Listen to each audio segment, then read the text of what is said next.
En el transcurso de una semana, tanto Donald Trump como Vladimir Putin visitaron la República Popular de China. En este canal, durante ya bastante tiempo, hemos resaltado el papel cada vez más importante que tiene China en el tablero geopolítico, en el tablero económico mundial.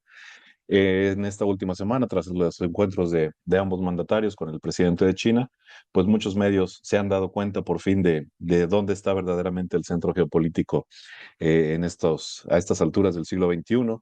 Eh, pues el nombre oficial de China en chino, el cual evidentemente no sabré pronunciar, es Zhonghu, ¿no? El reino del centro, el país del centro, el lugar del centro. Y bueno, evidentemente lo que vimos es, tras estas dos visitas con comitivas muy particulares, pues cómo se están dirimiendo bastantes cuestiones en términos del tablero internacional, de la política, de la economía internacional. El día de hoy, pues queremos platicarlo aquí en un nuevo episodio de La Náusea TV con el doctor Jesús Medina, sociólogo, el maestro David Misael Chalapaxtián, sociólogo también, un servidor, Héctor Oz, economista. Y bueno, pues la idea es contrastar un poco las dos visitas. Sabemos todos que Donald Trump viajó acompañado pues de 15, 18 CEOs, personalidades del mundo empresarial, encabezados por supuesto por Elon Musk, pero quizá más importante por el CEO de Nvidia y de todas estas compañías tecnológicas que últimamente con toda la cuestión de los chips, de la inteligencia artificial, pues perdón, pues han salido cada vez más a la palestra, prácticamente rogándole a Xi Jinping declaraciones bastante patéticas, por otro lado, que lo que iban era precisamente a solicitar el apoyo en términos económicos de China para que se dieran intercambios de tipo económico con el país asiático. Vladimir Putin, por su parte, pues viaja con un conjunto de ministros, también empresas, pero bueno, con parte importante de su gabinete, para reforzar lo que ellos llaman 20, 25 años de colaboración estrecha y que se ha estrechado cada vez más en los últimos años, al menos a partir del 2022, con lo que acontece entre Rusia y Ucrania.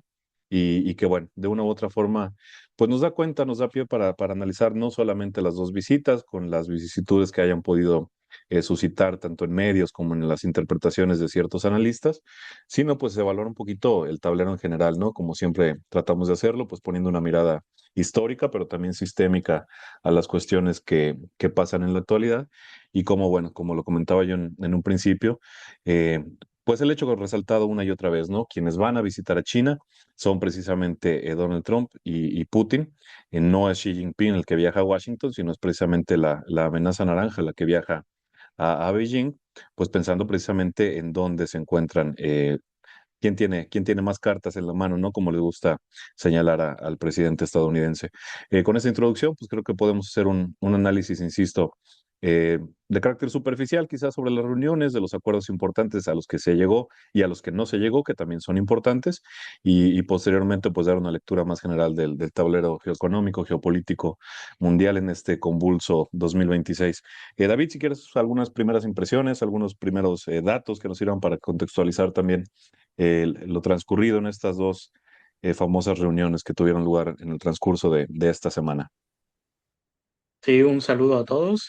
Me parece muy importante que, pues, estas dos visitas que se realizaron, pues debemos entenderlo en un contexto geopolítico. En primer momento, también me parece que estas dos visitas, a pesar de que, pues, en términos discursivos, incluso desde la llegada, desde las comitivas, ¿no? De ambos presidentes, se vio la relevancia que tiene cada uno de los países. Por un lado, Estados Unidos, que está afrontando una crisis, no solamente a nivel económico, sino al interior de su país, pero también la manera en cómo llega el presidente de China, o sea, las maneras discursivas de cómo se presentan cada uno de ellos. Nos llama la atención y eso también nos abre la oportunidad de decir por dónde están posicionados cada uno de estos países.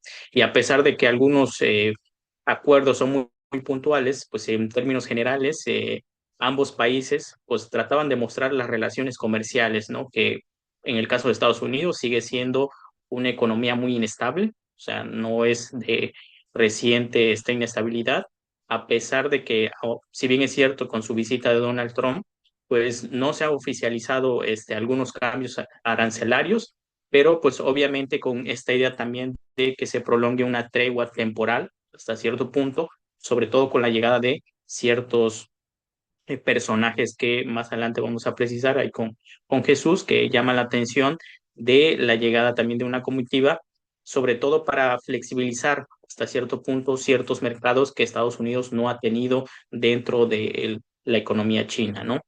Y yo creo que la llegada, por ejemplo, en el caso de Donald Trump, pues es la búsqueda hasta cierto punto de esa estabilidad estratégica, ¿no? Que no la ha tenido Estados Unidos y que la busca con esas relaciones a futuro, que también es cierto. Eh, en cierto momento, pues Washington, que en este caso pues son muchos de los que llegaron, pues no va a renunciar hasta cierto punto a su política de contención del desarrollo de China, porque ya también hemos visto cómo China se ha posicionado en el mercado, no solamente interno, sino un mercado también ya a nivel mundial. Y realmente lo que se conoce hasta el momento es que pues no son muchos los acuerdos, a diferencia de lo que voy a comentar ahorita con Rusia, porque lo único que se sabe a través de la prensa es que Estados Unidos logró la compra de ciertos aviones, ¿sí? Sobre todo de aviones Boeing, que lo va a realizar y sobre todo, pues vemos también esta encrucijada porque la llegada de Donald Trump, pues también, si lo vemos desde una mirada histórica, pues es un problema que también Donald Trump generó desde el 2018, ¿no? Donde generó esa misma guerra comercial y obviamente vemos el resultado de que ahora un Donald Trump llega, bien, pero también llega con esta comitiva que son muchas de las empresas que han sido hasta cierto punto sancionadas incluso en el propio país chino y que también no han tenido una muy buena situación después de la pandemia y ahora con las nuevas situaciones arancelarias que ha presentado el mismo Estados Unidos. Y también de fondo, y aquí sí quisiera mencionar que el caso de la visita también de Donald Trump, pues fue disminuir esta tensión que es Taiwán. También no se ha visibilizado, pero también como un factor de tensión que sigue siendo, incluso a través de los comunicados que han señalado tanto el presidente chino como de Donald Trump, es mediar esta misma situación que también ha sido de manera histórica muy tensa en esta región. Y en el caso de la llegada de Vladimir Putin, me parece que es un giro muy distinto porque pues de alguna u otra manera pues muestra estas cuestiones que son de relevancia en el sentido de que se muestra una relación más bilateral, o sea, una relación que desde un inicio pues se mencionan estas negociaciones, ¿no? Que si bien es cierto, son negociaciones que son más ampliadas, donde aquí el compañero Jesús lo va a ampliar, pues la participación ya de una delegación rusa o una delegación ya más precisa, a diferencia de la llegada de Donald Trump, donde son más de una visión empresarial y donde de alguna otra manera es una relación, fue una reunión más bilateral con jefes de Estado, donde firmaron una declaración conjunta y esa declaración conjunta la manejan como el fortalecimiento de la asociación integral y de cooperación estratégica. E incluso también lo han mencionado que tiene esta idea de una profundización de las relaciones que ellos lo llaman de buena vecindad, amistad y cooperación, ¿no? Y a eso ya también nos está dando una beta muy distinta de cómo se están fraguando, digamos, estas reuniones. Y en este caso de la llegada de Putin, pues también hubo una declaración también conjunta sobre el establecimiento de lo que ellos llaman un mundo multipolar, ¿no? Donde pues abre hasta cierto punto una especie de nuevos acuerdos en relaciones internacionales. Y por lo menos para mencionar, se firmaron 18 documentos, ¿sí? Entre los que más hay que mencionar, por ejemplo, el apoyo al libre comercio, ¿sí? Que es uno, la cooperación científica y técnica, sobre todo por el desarrollo que ha tenido recientemente China, sobre todo el desarrollo de comercio sostenible, la cuestión sobre el desarrollo urbano, ¿sí? Entre otras más que ellos han firmado, en la cual también nos muestra el escenario de posicionamiento que van teniendo estos dos países en relación a su capacidad de influencia que tienen, sobre todo en el contexto donde está surgiendo y de esta manera pues nos habla hasta cierto punto que estas dos reuniones muestran hasta cierto punto de manera discursiva posicionamientos de, por un lado, Estados Unidos también mostrando su crisis, ¿sí? Que eso también nos muestra que esta reunión también muestra la crisis de Estados Unidos y la relevancia que tiene China en la cuestión geopolítica.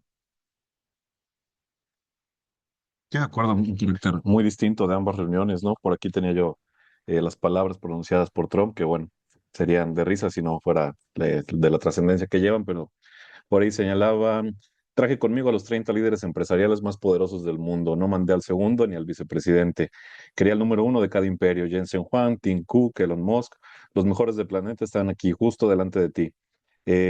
Hoy están aquí para rendirle respeto a ti, a Xi Jinping y a China. Vienen con ganas de hacer negocios, de invertir, y te pido que seas el 100% recíproco.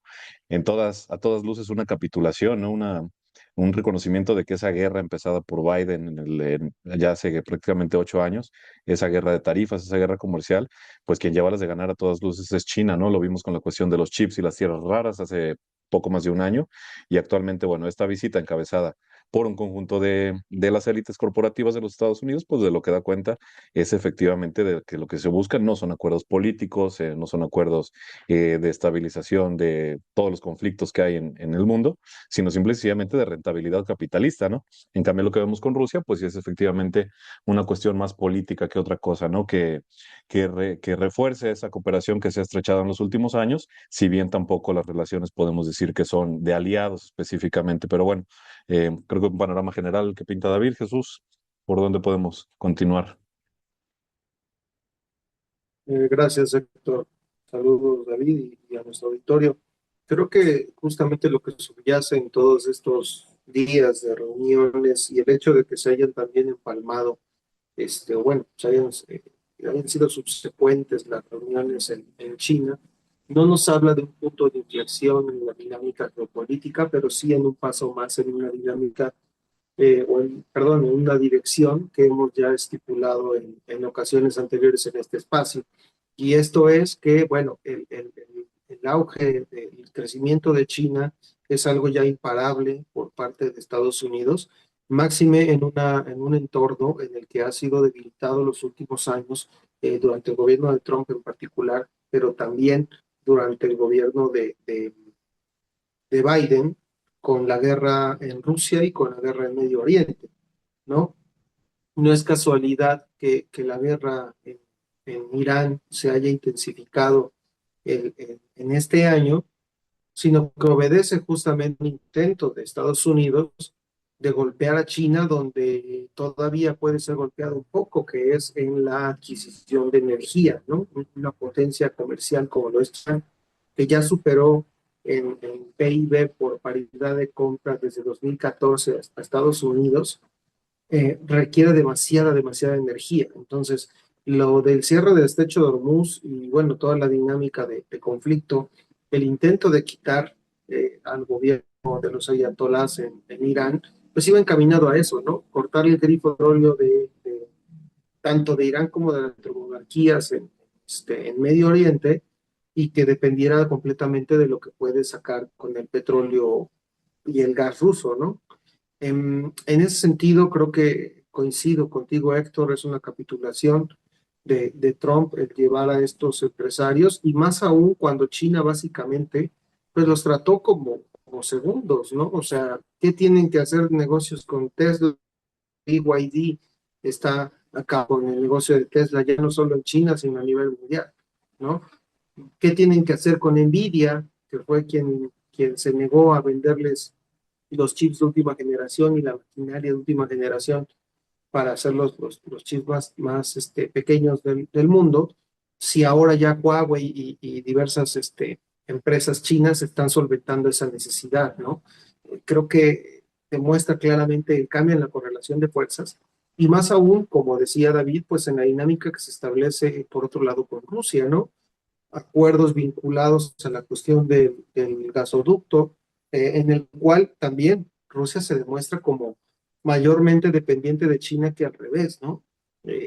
Rusia está tratando de presionar por el avance acelerado en ese ducto de petróleo, que se habla que transportaría 50.000 millones de metros cúbicos de gas anuales hasta China, pasando por Mongolia, y también en un entorno en el cual se ha hablado incluso de que hay fuerzas militares rusas ya entrenadas por el gobierno chino que ya están viendo acción en Ucrania, ¿no?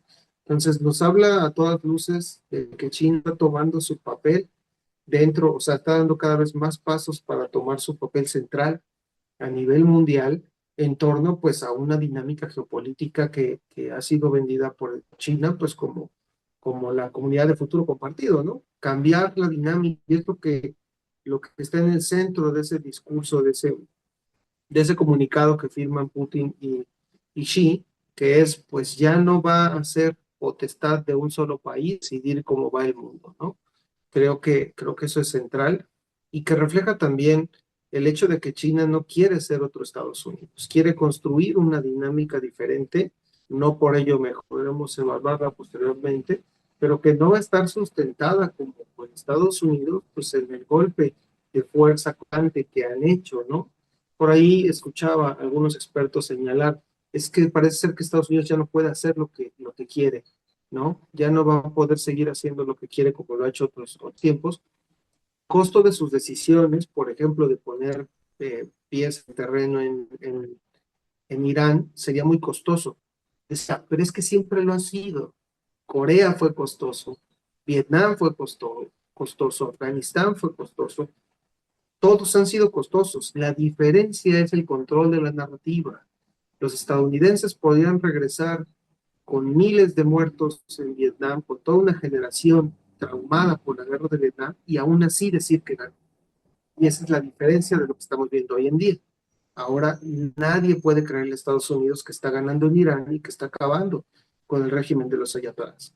Por ahí decían ahora que es que el problema fueron los objetivos, que el objetivo era quitar a los ayatolás para poner a Mahmoud Ahmadinejad, para regresarlo, volver a poner al presidente que quería el desarrollo de las fuerzas nucleares, de la potencia nuclear en Irán. O sea, genuinamente Estados Unidos está en una encrucijada muy delicada, y yo terminaría con esto, en una encrucijada en la cual está de acuerdo en entregar a sus aliados, por ejemplo, con Taiwán.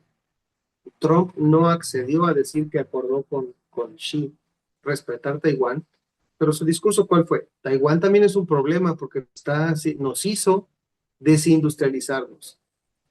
Y por otro lado, pidiéndole a China que medie con Corea del Norte para que no tenga armas nucleares, y resulta que Xi se va a ir a reunir con, este, con Kim en los próximos días. Va a ir a Corea a hablar con él. Entonces, sin lugar a dudas, es un paso más en el cambio geopolítico que estamos atendiendo, y pues bueno, veremos hasta dónde nos lleva en el resto del año, ¿no? Y qué influencias, con eso terminaría, qué incidencia va a tener esto para el conflicto en Irak, ¿no? Porque recordemos que por más que se dijo que Rusia y China estaban dejando solo a su aliado, lo cierto es que no. La inteligencia rusa y China le dieron demasiada información a los iraníes para resistir este golpe. Sí, efectivamente, varias cosas que comentar. Digo, por dar un repaso muy rapidito de todo lo que han comentado tanto David como Jesús, creo que es muy sintomático, por ejemplo, digo, a veces los medios simplifican demasiado las narrativas, pero bueno, por poner algunos puntos sobre las IES. Se hablaba de tres metas, ¿no? En la visita a Estados Unidos: Boeing, Beef and Beans, las famosas 3B, que bueno, traducido mal y pronto, son los aviones Boeing que comentaba David, y la exportación por parte de los Estados Unidos, importación por parte de China, de carne y de soya. Es decir, pareciera que Estados Unidos es un país entonces de tercer mundo buscando que el país del primer mundo le compre sus recursos, ¿no? En cambio, bueno, las tres T's que se manejaron por parte de China: Tariffs, Technology y Taiwán. Tarifas, los aranceles, sobre los cuales tampoco se llegó a un arreglo definitorio, pero ya vimos desde hace un par de años qué es lo que puede hacer China con los aranceles, ¿no? Me subes el 10%, te subo el 10%, me subes el 100%, te subo el 100%, y a ver quién baja primero la mano, y evidentemente fueron los Estados Unidos. Tecnología, que como bien comentaba Jesús, Nvidia ya no es la única productora, Taiwán ya no es el único productor de chips, y en los próximos 10, 15, 20 años veremos también cómo China sigue compitiendo en ese terreno. Y el último elemento, evidentemente, era Taiwán, que yo no sé quién espera ver una invasión por parte de China en la isla de Taiwán en los próximos 10 o 20 años, pero seguramente, pues desconoce bastante, ¿no? De la historia, de la política y de la forma de hacer las cosas en China. Entonces, bueno, tenemos eso que efectivamente, pues lo que nos corrobora es la captura por parte de los Estados Unidos de sus élites empresariales, armamentísticas, como lo hemos comentado en un repetido número de ocasiones.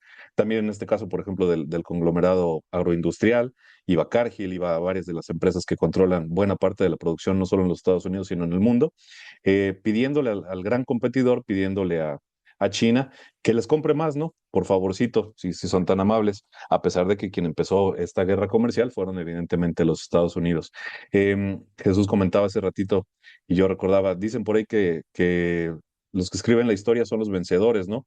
Pero yo creo que el vencedor fue Vietnam, el vencedor fue Corea hasta cierto punto, ¿no? Sin embargo, la historia no la escriben exactamente los vencedores, sino los que controlan el relato. Y eso es importante precisamente en los términos que lo señalaba Jesús, porque Estados Unidos y el occidente colectivo en general ya no controlan el relato. Y yo creo que eso es de los virajes más importantes que hemos visto, no solamente desde el comienzo de las operaciones militares en Rusia y en Ucrania, sino particularmente a partir de los últimos 2 años, sí, 2 años ya y medio prácticamente, con las intervenciones que ha tenido Israel, ¿no?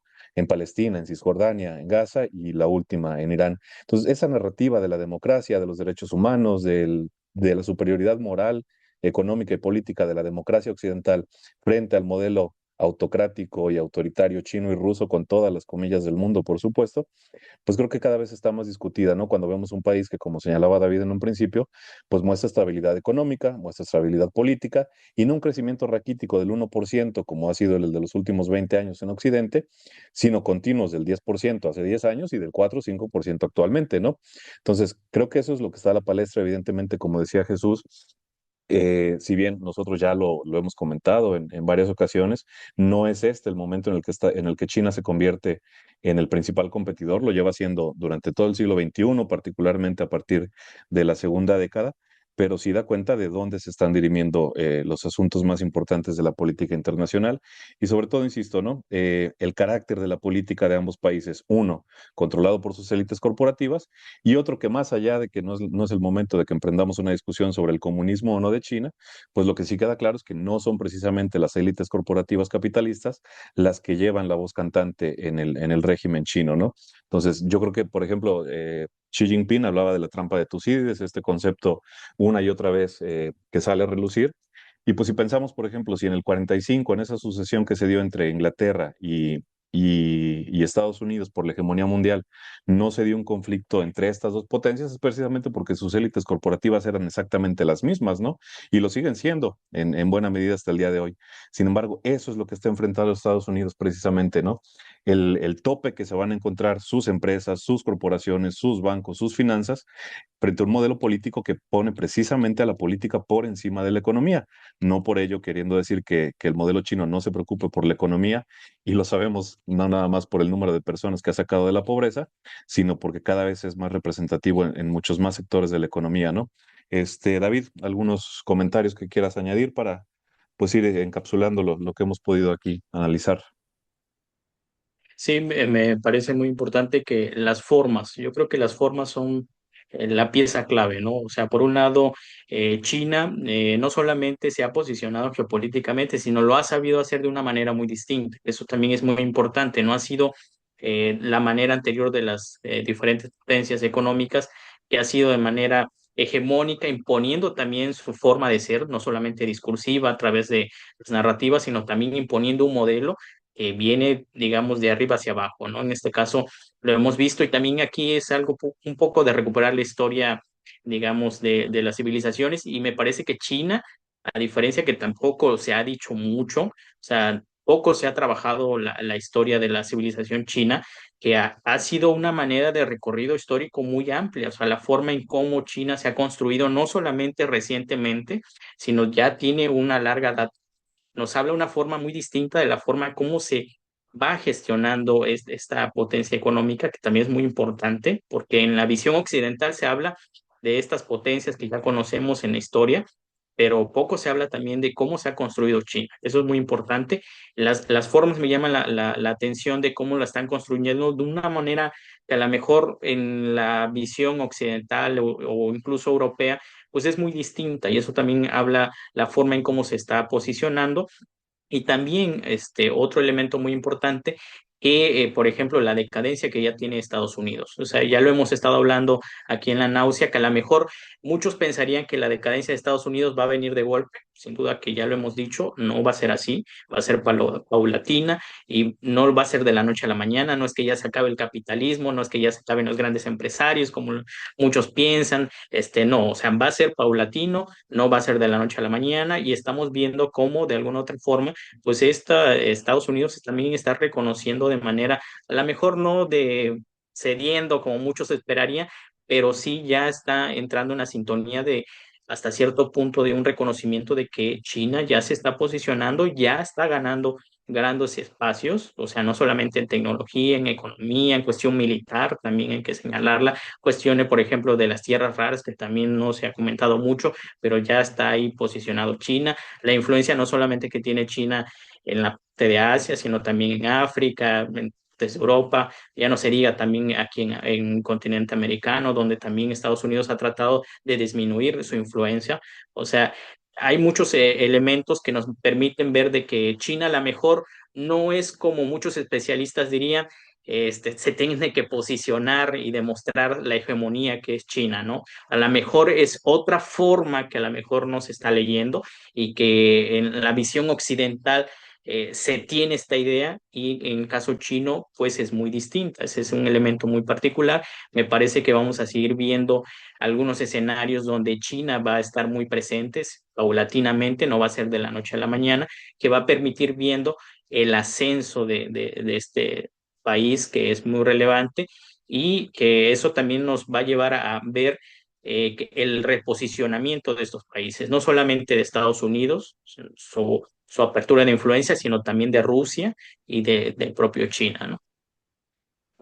Claro, y yo quisiera, aprovechando lo que señalaba David, plantear que creo que no se le está dando el peso suficiente a lo que está pasando y al proceso que va a tomar, por supuesto, muchos años. 2050 va a ser sin dudas un año muy interesante en términos de los mismos planes que China tiene. Y sobre todo porque, bueno, no estamos atendiendo nuevamente a otro proceso de cambio de hegemón como los que hemos visto desde hace mucho tiempo. No es, o sea, digamos, en la visión que se puede tomar de Brodel, de Wallerstein, etcétera, pues es la primera vez que vamos a tener un hegemón en términos globales, pues que no es de Occidente, ¿no? O sea, no es Venecia, Países Bajos, Inglaterra, Estados Unidos, que comparten una dinámica, una forma de pensar, una idiosincrasia que nos marca a los occidentales, pues no como una cuestión homogénea, pero sí como claves, digamos, conectadas culturalmente incluso, sino pues ahora el regreso, ¿no? Hacia el continente asiático con otras formas de pensar, con otras formas de relacionarse cultural, política y socialmente, y que sin lugar a dudas lo que nos va a decir es eso, una forma diferente de hacer política a nivel mundial. No vamos a echar las campanas al vuelo, pero sin lugar a dudas en términos analíticos es una oportunidad muy interesante pues de análisis de estos procesos. Lo único malo, y con esto yo terminaría, lo único que sí es peligroso, es preocupante, sobre todo por el lugar que nos corresponde como Latinoamérica, pues es eso, ¿no? ¿De qué lado de este proceso de cambio vamos a estar? En términos de que geográficamente, históricamente, dependemos de Estados Unidos, y más aún en un entorno en el cual, pues, Marco Rubio sale diariamente a estar atacando y descalificando al régimen cubano y amenazando constantemente a cualquiera que se oponga, digamos, o que se resista a la dominación estadounidense. Entonces, en este reparto y en este acomodo de fichas, pues tenemos la peor posición por lo que parece hasta ahora, y más aún con gobiernos que, aun cuando traten de ser medianamente soberanos, sea lo que entendamos por esa palabra, se ven cada vez más acorralados por la dinámica que Marco Rubio, como el encargado del hemisferio occidental o en particular de América Latina, tenía que ser un gusano, por supuesto, para que la situación se hiciera de buena forma en el continente, pues está atacando a toda y amenazando a toda la región, ¿no? Entonces, bueno, veremos qué posición nos toca justamente en este proceso. Sí, se Sí, habla y yo nada mucho. más quisiera, Sí, nada David. más para finalizar, es que aquí es algo interesante que también quisiera matizar, es que, por ejemplo, la visita de Donald Trump fue hasta cierto punto un aspecto de necesidad, ¿sí?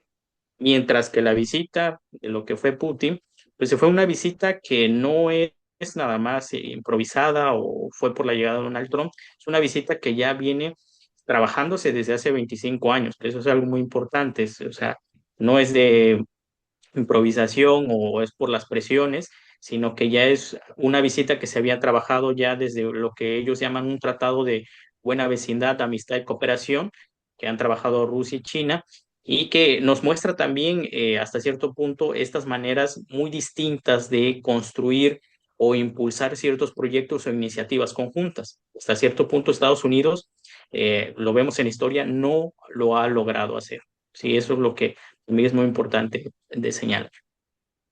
Sí, yo no tengo el número exacto, pero lo leí ayer, que hay aproximadamente treinta y tantas, casi 40 reuniones entre Putin y Xi Jinping, ¿no? Evidentemente, pues hay un aspecto de vecindad, pero pues también está este aspecto, pues de competencia, ¿no? Por el balance geopolítico, geoeconómico, específicamente a partir del 2014 para el caso de Rusia, ya de los 2020 para el caso de China, ¿no?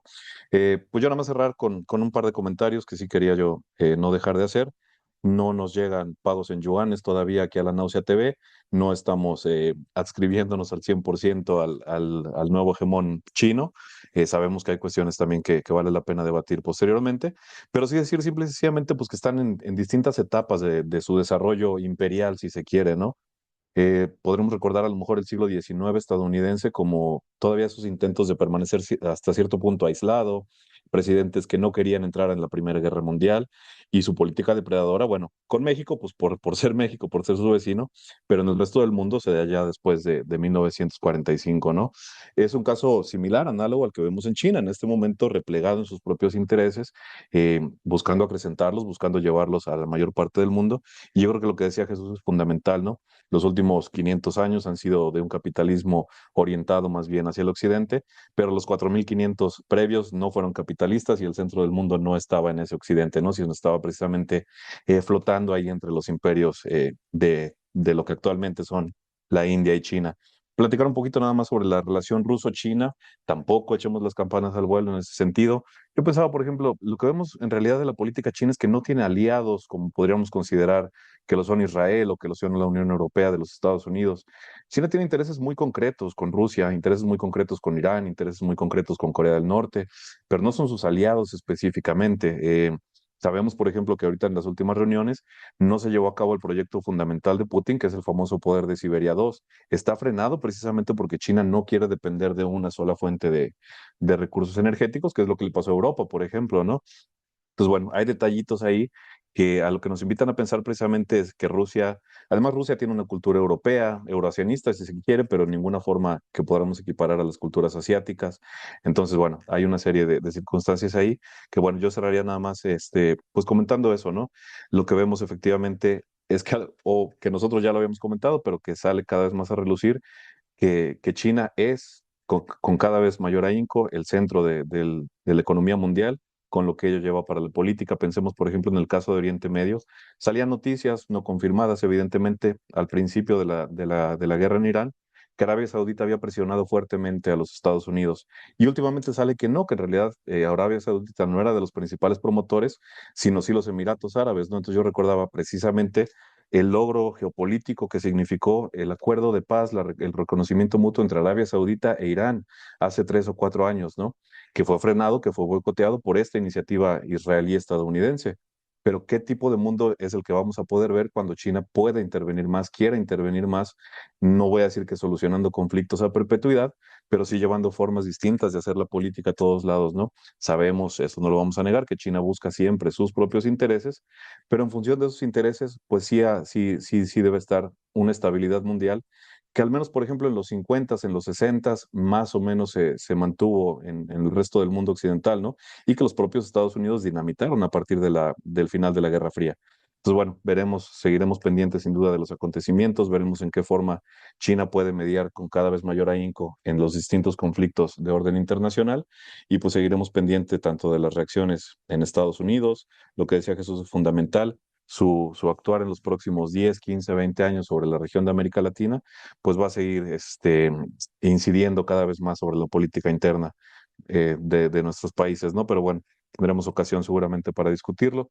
Si no hay algún comentario más, creo que podemos dejar este programa por aquí con esta mirada a vuelo de pájaro que vimos sobre estas dos visitas y pues lo que interpretamos de ellas, ¿no? En términos sistémicos, como siempre lo hacemos aquí en La Náusea.